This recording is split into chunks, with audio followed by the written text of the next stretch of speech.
Virginia Joan Kennedy, born Virginia Joan Bennett on September 2nd, 1936, and passing away on October 8th, 2025, was more than just a name in the tapestry of American history. She was a figure of quiet power, grace, and resilience. A woman whose life intertwined with one of the most famous families in the country, yet whose personal story carried its own profound weight.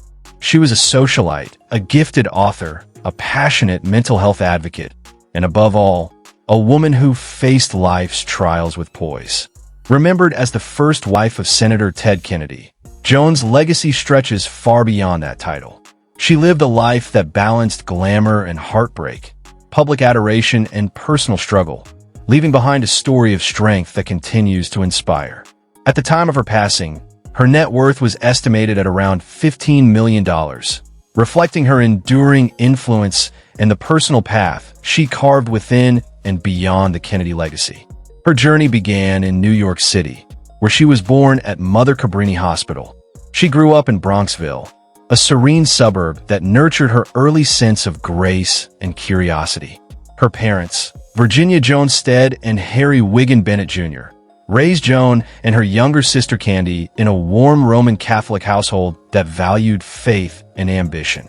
Her father, a Cornell University graduate, was president of the Joseph Katz Company, a respected New York advertising agency. Joan inherited from him a keen mind and from her mother a natural elegance that she carried throughout her life. From a young age, she displayed a blend of beauty, intelligence, and inner calm that made her stand out.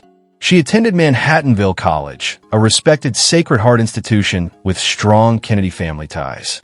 Her teenage years included modeling, appearing in commercials, embodying the polished charm of the 1950s, though behind her polished image was a thoughtful young woman with a hunger for knowledge.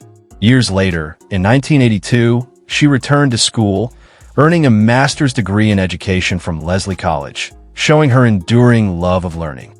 Fate stepped in during October 1957 at a Manhattanville College gymnasium dedication.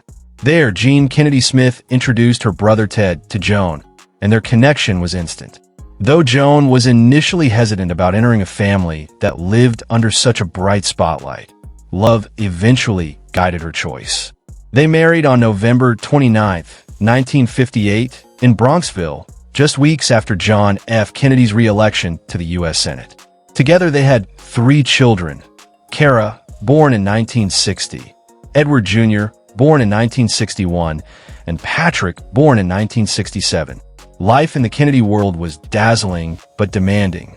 Joan was thrust into the relentless rhythm of politics, fame, and scrutiny, and she handled it with striking composure.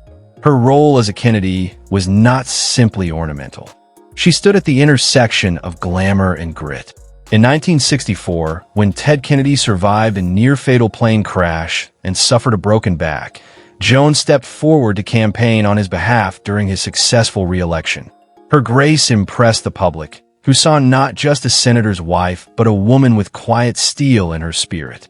Her children's battles with health issues revealed the depth of her courage. In 1973, her son Ted Jr. was diagnosed with bone cancer at age 12, and his right leg was partially amputated. Years later, her daughter Kara bravely fought lung cancer before her passing in 2011. These were not moments for the cameras. They were private wars fought with a mother's fierce love. In July 1969, tragedy struck with the Chappaquiddick incident. Ted Kennedy's car accident led to the death of Mary Jo Kopech, a young campaign worker. Joan was pregnant and recovering from miscarriages, yet she stood by Ted at the funeral and in court, her composure unshaken even as she endured her own heartbreak. She soon suffered another miscarriage. The event not only devastated the Kennedy family, but also deepened the cracks in their marriage. The emotional weight of living in the shadow of power, loss, and scandal became too heavy to bear silently. By the late 1970s, Joan faced her own battle with alcoholism.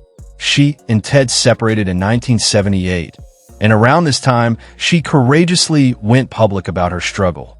Speaking openly to People and McCall's magazines, She admitted that alcohol had become her escape from the pressures of public life.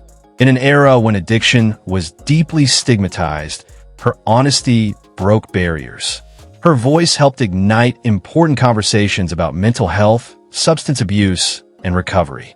Through Alcoholics Anonymous, she sought healing, becoming a symbol of vulnerability and resilience. Their marriage legally endured through Ted's 1980 presidential campaign, though it was clear their personal story had reached its end. Their divorce was finalized in 1982, closing one of the most closely watched chapters in American political life. In the years that followed, Joan Kennedy began to reclaim her own identity outside of the Kennedy name. A talented pianist, she poured her love for music into her 1992 book, The Joy of Classical Music, a guide for you and your family. Music, for her, was not simply an art form, but a source of solace and hope. She taught children, performed for charitable causes, and spoke about the beauty of art as a form of healing. Yet, despite her strength, her battle with alcoholism continued to haunt her. She faced relapses, legal troubles, and health scares. Her sons stepped in to protect and care for her as her health declined. In 2004, Ted Jr. was appointed her legal guardian. By 2005, both her sons shared temporary guardianship following a serious fall in Boston. Even during these fragile years, Joan's dignity never disappeared. She battled breast cancer, navigated legal and health complexities, and endured kidney complications in later years. Through every setback, her children stood by her, reflecting the love she had poured into their lives. In her later years, Joan chose to live quietly. She never remarried, apart from a brief post-divorce relationship, and instead devoted herself to her music and family. Her enduring bond with the Kennedy family remained evident. She attended Ted Kennedy's funeral in 2009, paying respects to the man who had shared so many years of her life. Her last public appearance was at the family's 4th of July celebration in Hyannisport, surrounded by children, grandchildren, and familiar laughter. There was a quiet peace about her then, as though she had finally found a stillness that had long eluded her. On October 8, 2025, Joan Kennedy passed away peacefully at her Boston home at the age of 89. Her death marked the end of a remarkable life, one shaped by brilliance, heartache, and resilience.